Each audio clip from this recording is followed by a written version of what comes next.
കിച്ചണിലാണ് നിൽക്കുന്നത്. രണ്ടുപേര് നമ്മുടെ അടുക്കളയിൽ നുഴഞ്ഞു കയറി വന്നിട്ടുണ്ട്. അവന്മാരെ കാണിച്ചു കൊടുക്കട്ടെ? കാണിച്ചു കൊടുക്കണം. ഇച്ചിരൂടെ കഴിയട്ടെ അല്ലേ?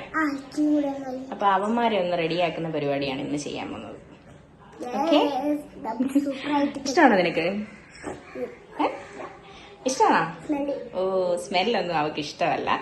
ഇപ്പൊ തന്നെ നിങ്ങക്ക് ഏകദേശം മനസ്സിലായി കാണും ആളുടെ ഒരു രീതി. ഓക്കെ, അപ്പൊ നമുക്ക് എന്താ ചെയ്യാൻ പോകുന്നതെന്ന്, അവന്മാരെ വെച്ച് എന്താ ചെയ്യാൻ പോകുന്നതെന്നും അവന്മാരെയും കാണിച്ചു കൊടുക്കാം അല്ലേ? ഓക്കെ. അപ്പൊ ഗൈസ്, ഇതാണ് ആ രണ്ടുപേർ. രണ്ട് നല്ല നെമ്മീൻ കുട്ടന്മാർ, നല്ല ഫ്രഷ് മീനായിരുന്നു, നമുക്ക് രാവിലെ കിട്ടിയതാണ്. അപ്പം അയിമാക്ക് ഇതൊക്കെ കഴിക്കാൻ ഇഷ്ടമാണെങ്കിലും പുള്ളിക്കാരിക്ക് ഇതിൻ്റെ മണം അത്ര ഇഷ്ടമല്ല. പൊരിച്ചാലൊക്കെ ഭയങ്കര ഇഷ്ടമാണ്. അപ്പം ഞാനിതൊന്ന് ക്ലീൻ ചെയ്തെടുക്കട്ടെ, എന്നിട്ട് നമുക്ക് ബാക്കി നോക്കാം. അപ്പം ഞാൻ ഇത് നന്നായിട്ട് ക്ലീൻ ചെയ്ത് നുറുക്കി നല്ല പീസായിട്ട് എടുത്തിട്ടുണ്ട്. കുറച്ച് നമുക്ക് പൊരിക്കുകയും ചെയ്യണം. അപ്പം കുറച്ച് ഫ്രൈയും ബാക്കി കറിയും വെക്കാം. ഓക്കെ, അപ്പം ഇതിനകത്തേക്ക് നമുക്ക് ആവശ്യമായിട്ടുള്ളത് വെളുത്തുള്ളി ഇഞ്ചിയും ചതച്ചെടുത്ത്, ഞാൻ ഒത്തിരി പേസ്റ്റ് ആക്കത്തില്ല.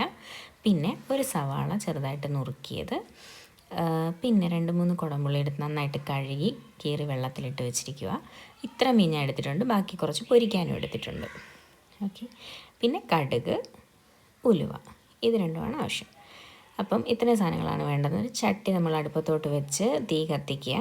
എന്നിട്ട് ചട്ടി ഒന്ന് ചൂടായി കഴിയുമ്പോഴത്തേക്കിനും അതിലേക്ക് നമ്മൾ വെളിച്ചെണ്ണ ഒഴിച്ചു കൊടുക്കുക. വെളിച്ചെണ്ണ തന്നെ ഒഴിക്കണേ, ഓയിൽ ഒഴിക്കരുത്.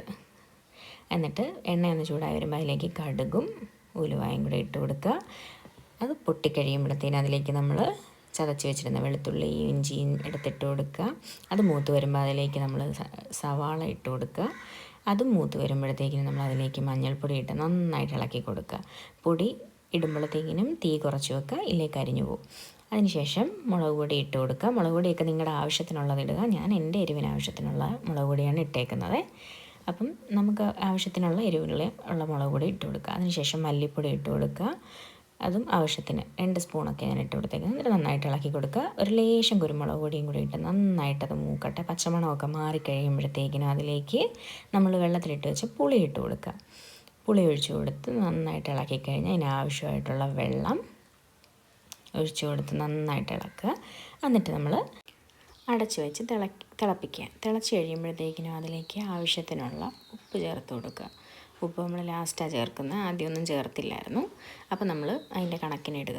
പിന്നെ ഈ കറിയുടെ ഒരു പ്രത്യേകത എന്ന് പറഞ്ഞു കഴിഞ്ഞാൽ ഇതിനകത്ത് ഞാൻ പച്ചമുളക്, തക്കാളി അങ്ങനത്തെ സാധനങ്ങളൊന്നും ഉപയോഗിച്ചിട്ടില്ല. പിന്നെ ഈ കറി പിറ്റേ ദിവസം എടുക്കാനായിരിക്കും ഒന്നും കൂടെ ടേസ്റ്റ്. അങ്ങനെ കറി തിളച്ച് കഴിയുമ്പോഴത്തേക്കിനും അതിലേക്ക് നമ്മുടെ മീൻകുട്ടന്മാരെ പറക്കി ഇട്ട് കൊടുക്കുക. എന്നിട്ട് ഉടയാത്ത രീതിയിൽ നല്ലപോലെ സൈഡ് ഒതുക്കി ഇളക്കി കൊടുക്കുക. എന്നിട്ട് അടച്ച് വെച്ച് ഫ്ലെയിം കുറച്ച് വെച്ച് നന്നായിട്ട് പറ്റിച്ചെടുക്കുക. അതേ നല്ല സൂപ്പർ കുറുകിയ കറി റെഡി ആയിട്ടുണ്ട്. ഇനി അത് അടച്ച് വയ്ക്കുക, ഓഫ് ചെയ്യുക ഫ്ലെയിം. അപ്പോൾ ഇത് എല്ലാവരും വിശന്നിട്ട് അവിടെ നിന്ന് ഇവിടുന്നൊക്കെ ഓടി വന്നിട്ടുണ്ട്. അപ്പോൾ ഇതാണ് നമ്മുടെ മീൻ കറി. നല്ല ഫ്രൈ ഉണ്ട്, മോര്, ചോറ്, പിന്നെ മാങ്ങാച്ചാർ, ഇത്രയും സാധനമുണ്ട്. ഇനിയിപ്പോൾ എല്ലാവർക്കും ഒന്ന് വായി വെച്ച് കൊടുക്കാം. അപ്പോൾ ഓരോരുത്തരായിട്ട് നോക്കിയിട്ട് പറയുന്നു. എല്ലാവരും സൂപ്പറാണെന്നൊക്കെ പറയുന്നുണ്ട്, പക്ഷേ എനിക്കറിയത്തില്ല എന്താണെന്ന്. ഇനി എന്നെ സമാധാനിപ്പിക്കാൻ പറയുകയാണ്. അപ്പോൾ എല്ലാവരും ഇത് ട്രൈ ചെയ്ത് നോക്കുക, നല്ലതാണ്. പിറ്റേ ദിവസം എടുക്കാനാണ് ഈ കറി ഒന്നും കൂടെ ടേസ്റ്റ്. ഓക്കെ,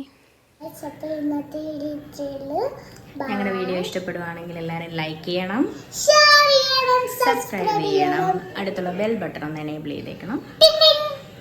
അപ്പോൾ ഓക്കെ, ബൈ.